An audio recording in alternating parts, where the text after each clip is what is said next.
Hey, Anthony here.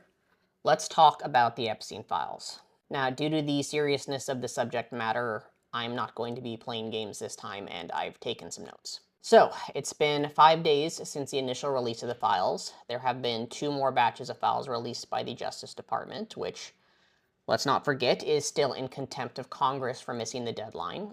And we've had enough time for people to start pouring through all the documents. Needless to say, as we all suspected, Trump is in the Epstein files, and it's worse than many imagined.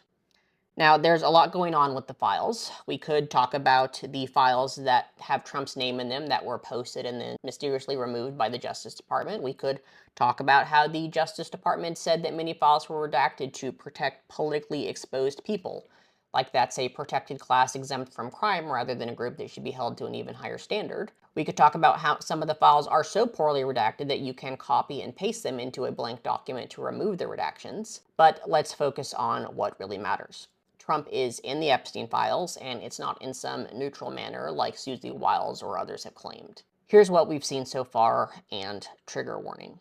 In one letter from a U.S. attorney to an unknown recipient, the attorney claims that Trump was on Epstein's plane much more than previously reported, specifically during the period that Epstein was known to be most active in his abuse of children. During at least 2 of those flights, Trump was accompanied by women who could be, quote, possible witnesses in Maxwell's case, and the attorney claims that the information is for, quote, situational awareness so that there isn't a, quote, surprise down the road. In a letter between Epstein and Larry Nassar, the former U.S. gymnast doctor and another convicted child predator, Epstein tells Nassar that Trump, quote, shares their love of young, nubile girls. In another account, a report made to the FBI by a limousine driver in the Fort Worth area in the 90s, the driver says he carried a woman who claims she was sexually assaulted by Trump and Epstein and afraid to call the police because, quote, they will kill me. The woman was later found with, quote, her head blown off. Officers on the scene stated that there was no way that the death was a suicide, but it was later ruled to be a suicide anyways by the coroner.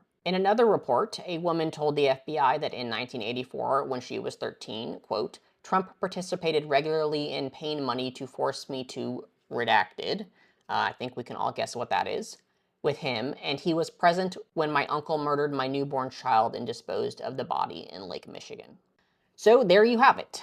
Now, it is important to note that these claims are technically hearsay and as of yet unsubstantiated, but given the released documents have already confirmed that the FBI ignored at least one whistleblower's claims, as well as what we already know about Trump and Epstein, I'm inclined to believe they are true. And if so, that means that Donald Trump, the President of the United States, has committed some of the most heinous crimes a person is capable of, capital crimes, multiple times, and that almost the entirety of the US political system is actively working to protect him and has been doing so for decades. And there are still over 1 million files that have not been released. We are not angry enough.